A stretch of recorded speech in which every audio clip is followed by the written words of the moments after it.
నెల్లూరు జిల్లాలోని సర్వేపల్లి నియోజకవర్గం పరిధిలో పొదలకూరు మండల కేంద్రంలోని సామాజిక ఆరోగ్య కేంద్రంలో నూతనంగా ఏర్పాటు చేసిన డయాలసిస్ యూనిట్ ప్రారంభానికి ముఖ్య అతిథులుగా రాష్ట్ర వైద్య ఆరోగ్య శాఖ మంత్రి సత్యకుమార్ యాదవ్, సర్వేపల్లి నియోజకవర్గం ఎమ్మెల్యే సోమిరెడ్డి చంద్రమోహన్ రెడ్డి పాల్గొని స్థానిక కూటమి నేతలు, ప్రభుత్వ వైద్యులతో కలిసి లాంఛనంగా డయాలసిస్ యూనిట్ను ప్రారంభించారు.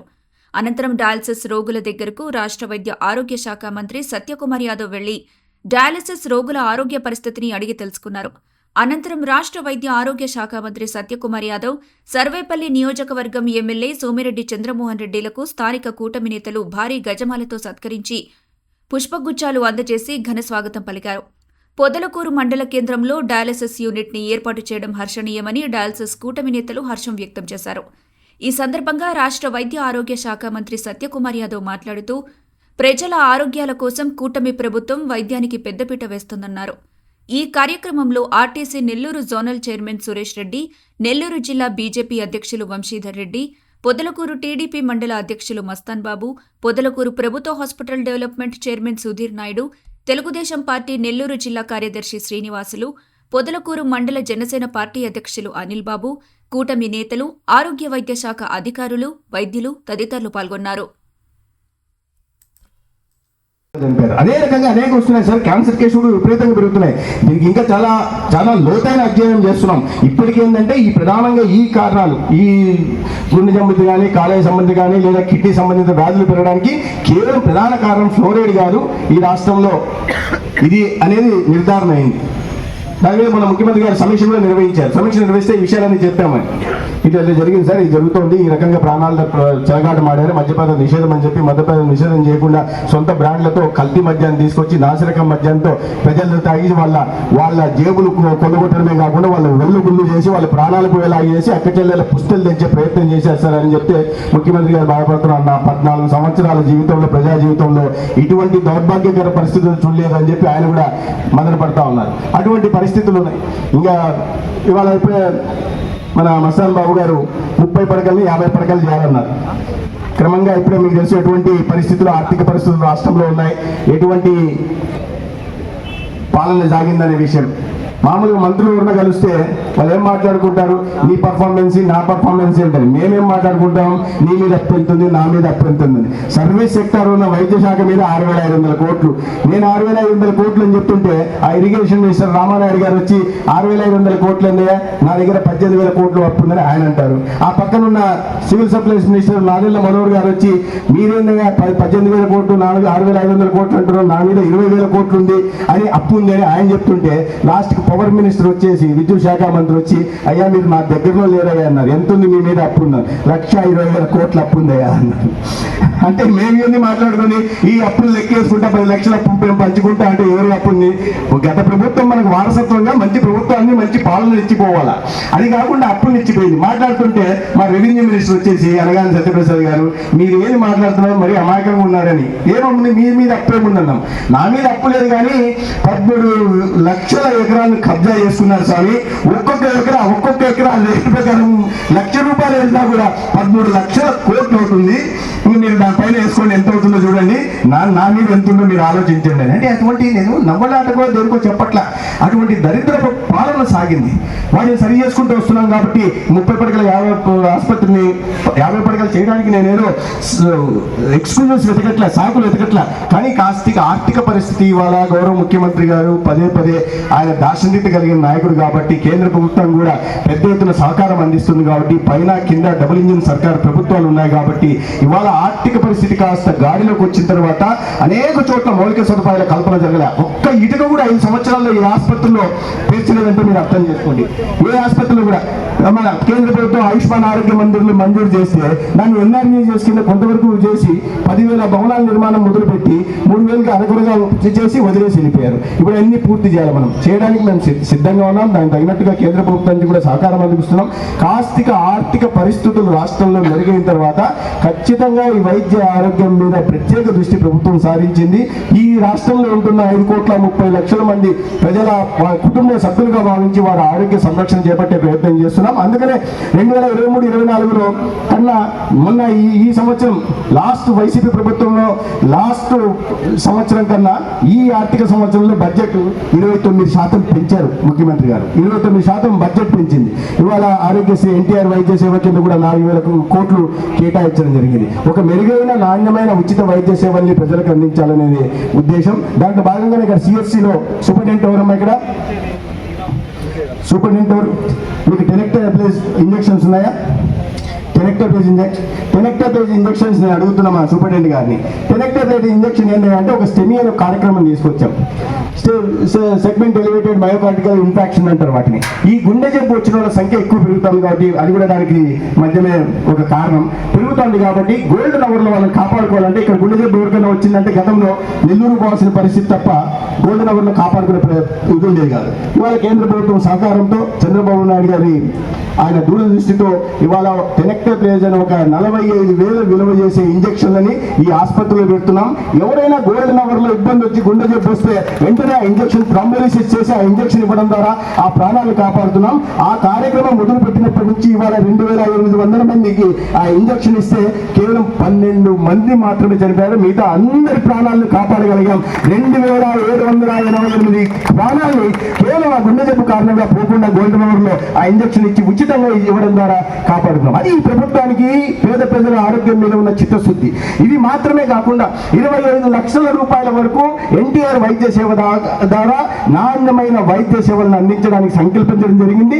దానికి ఇన్సూరెన్స్ లేదా ప్రధానమంత్రి జన ఆరోగ్య యోజన కార్యక్రమం, కేంద్ర ప్రభుత్వం ఆయుష్మాన్ భారత్ కార్యక్రమం, దానికి తోడు ఎన్టీఆర్ వైద్య సేవ ద్వారా 25 లక్షల వారికి ఎంత ఖరీదైన వైద్యమైన ఈ నెట్వర్క్ హాస్పిటల్లో అందించే దిశగా ఒక కొత్త దీనికి రూపకల్పన చేశాం. రాబోయే కొన్ని రోజుల్లోనే ఈ రాష్ట్రంలో ఉంటున్న 143 లక్షల పేద కుటుంబాలకి కాకుండా 22 లక్షల మధ్యతరగతి కుటుంబాలకు కూడా మొత్తం వెలిసి 1,65 లక్షల కుటుంబాలకి 25 లక్షల ఆరోగ్య బీమా రాష్ట్రంలో కల్పిస్తున్నాం.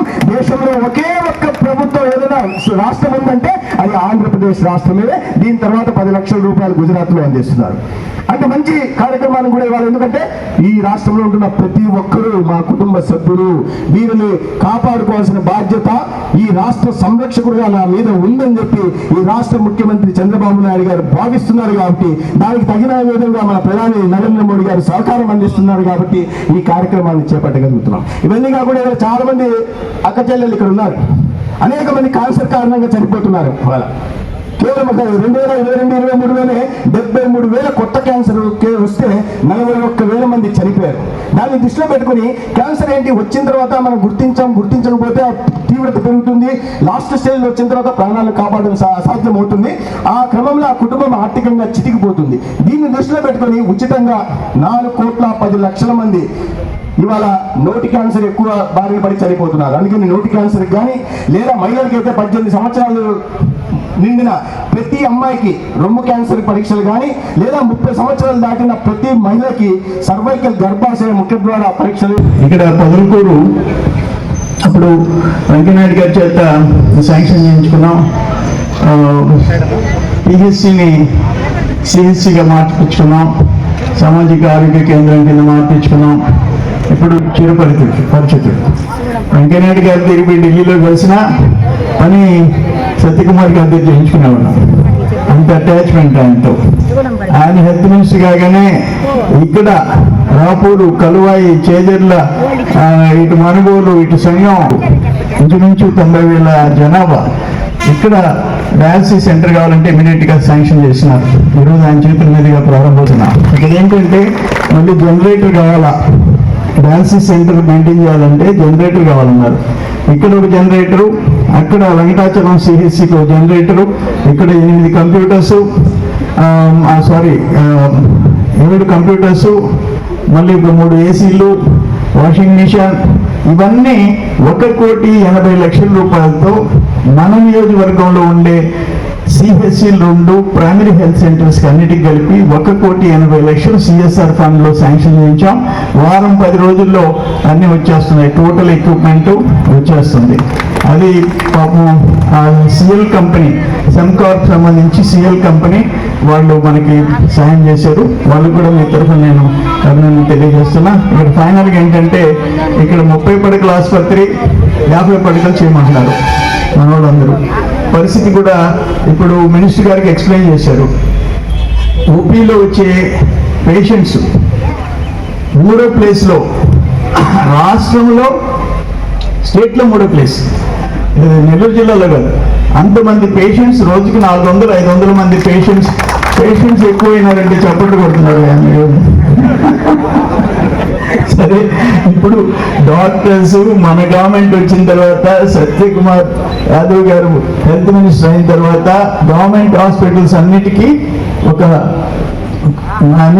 పేషెంట్స్కి ఒక ధైర్యం వచ్చింది, ఇక్కడ బాగుంచున్నాను. అంతకుముందు పరిస్థితి ఘోరంగా ఉండింది. హాస్పిటల్స్ గురించి పట్టించుకున్న పాపన ఎవరు పోలే. ఇది అడిగాము, అల్లీపురం తీసుకుపోయి అల్లీపురం పిఎస్సి 1.5 కోటి అడిగాము, ఇసుపాలెం అడిగాము, అన్నీ ఇప్పుడు పెద్ద లిస్టు. కార్లు ఒక్కోటి వెనక నా పిఏ కూర్చొని అందిస్తా ఉన్నాడు. 7-8 అర్జీలు మీ తరఫున మంత్రి గారికి ఇవ్వడం జరిగింది. వాటన్నింటినీ వీలైనంత వరకు చేయాలని చెప్పి 6 మండలాల్లో 3 లక్షల జనాభాకు సంబంధించింది ఇది కాబట్టి దీన్ని 50 పడకల హాస్పిటల్ చేయమని, దీనికి అడిషనల్ బిల్డింగ్, పక్కా బిల్డింగ్ ఏర్పాటు చేయమని ఇవన్నీ వీళ్ళు కోరుతున్నారు. సో ఇంకా సదరన్ సర్టిఫికేట్స్ కోసం సిఎస్సి హాస్పిటల్ ఇక్కడ ఆర్థోపెడిక్ డాక్టర్ని, ఒక కంటికి సంబంధించిన డాక్టర్ని ఇస్తే, అంటే ఏదైతే ఈ నరాలకు ఆర్థోపెడిక్ సంబంధించిన పేషెంట్లు వస్తే ఇక్కడ డాక్టర్ లేడు కాబట్టి వేరే దగ్గర రాస్తున్నారు. సదరన్ సర్టిఫికేట్ ఇక్కడికి ఇచ్చేదానికి లేదు. ఆ వసతి కూడా కల్పించమని చెప్పేసి అడుగుతున్నారు. 50 బెడెడ్ ఏమని అడుగుతున్నారు. ఇంకా చాలా కోరికలన్నీ ఉన్నాయి. వీటన్నింటినీ వెంకటాచలంలో సిహెచ్సికి 1,10,00,000 రూపాయలతో మనం ఇవన్నీ ఇచ్చినాము. 70 లక్షలు అవసరమైన సామాగ్రి కూడా ఏర్పాటు చేయటం జరుగుతుందని చెప్పేసి చెప్పినాం. సో వాట్ ఎవర్ అన్ని హాస్పిటల్స్కి ఒక షేప్ తేవాలని చెప్పేసి ప్రయత్నం చేస్తున్నాం. ఇప్పుడు అల్లీపురం సోమిరెడ్డి రాజగోపాల్ రెడ్డి పేరుతో మనం అక్కడ ఒక 1/2 acre ఇచ్చాం. అక్కడే 2.5 ఎకరా హాస్పిటల్కి హై స్కూల్కి ఇచ్చాం. నవలాల్ గార్డెన్స్ అదే పంచాయతీలో ఇంకొక ఎకరా కూడా హై స్కూల్కి ఇచ్చాం. 2 హై స్కూల్స్, హాస్పిటల్కి మనమే స్థలం ఇచ్చాం.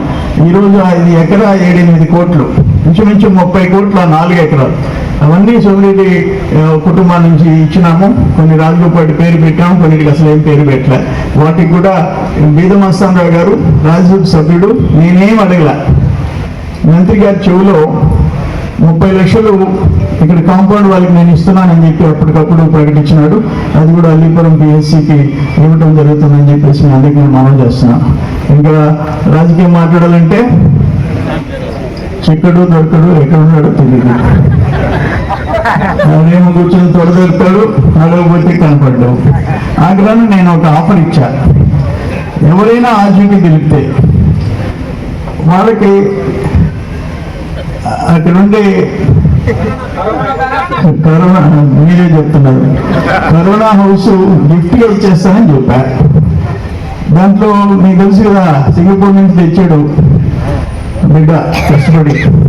ఒక లిఫ్ట్ మీద మనం కూర్చుంటాం కదా, అదే 8 లక్షలు ఎంతో చెప్పారు. చేయగలుగుకోవాలంటే 8 లక్షలు అంట. అంత సింగపూర్ టోటల్గా సింగపూర్ 4 రోజుల నుండి పాపం తెప్పించుకున్నాడు. ఆ ఇల్లు కూడా గిఫ్ట్గా ఇస్తానని చెప్పారు. ఎక్కడ ఉన్నాడో తెలీదు, అడ్రస్ లేడు. మళ్ళీ ఇప్పుడు ఏదో హైకోర్టులో పిటిషన్ వేసాడు, మా నాయన వద్దంతే అన్నాడు. ధైర్యం అంటే రావాలి, తప్పు చేయకపోతే. జిల్లా పార్టీ అధ్యక్షుడు, మంత్రిగా పనిచేశావు. అప్పుడు సింగపూర్ నేను నా మీద 1000 కోట్లు ఆస్తులు అన్నాడు. ఎక్కడ ఉండో చూపించమంటే చూపాడు. 100 కోట్లన్నా చూపించమంటే చూపాడు. అప్పుడు నేను కేసు పెడితే సుప్రీంకోర్టుకి బెయిల్ తీసుకుని 2 మాసాలు అడ్రస్ లేడు. ఇప్పుడు ఇక్కడ 5 వారాలు అయిపోయింది. మళ్ళీ ఎక్కడో హైదరాబాద్లో కూర్చుంటాడు, తొడదట్టాడు. ఇప్పుడు 4 రాష్ట్రాల్లో పోలీసులు పోయి ఆంధ్ర, తెలంగాణ, కర్ణాటక, తమిళనాడు కనపడ్డు. ఇన్ని ఏంటంటానంటే, నువ్వు అవినీతి, అక్రమాలు, దోపిడీలు చేయొచ్చు. ఆ నోరు, తల్లిదండ్రులంటే గౌరవం లేదు, ఎదుటి మనుషులంటే గౌరవం లేదు. నువ్వు ఆనవాళ్ళు మేము 1958లో డిఫర్ అయినాం. కాపు వీధిలో వాళ్ళు శ్రీనివాస్ నల్లు నాయనోళ్ళు, రామనారాయణ వివేకానందతో నేను పోరాడుకున్నాను. కానీ ఏదన్నా జరిగితే ఇన్సిడెంట్, ఏదేమైనా మీ అందరూ మళ్ళీ తిరిగి కూటమి ప్రభుత్వాన్ని గెలిపించినారు. మీ రుణం తీర్చుకుంటామని తెలియజేసుకుంటూ మరొకసారి మీ అందరి తరఫున మంత్రి సత్యకుమార్ గారు అడగంగానే ఈ పనులన్నీ చేశాడు. చెయ్యాలనే తపన, మనం ఏది అడిగినా చేయాలనే తపన ఆయనలో నేను చూస్తూనే ఉంటాను. ఆయనకి మనందరం రుణపడి ఉన్నామని తెలియజేసుకుంటూ సెలవు తీసుకున్నాను. నమస్కారం.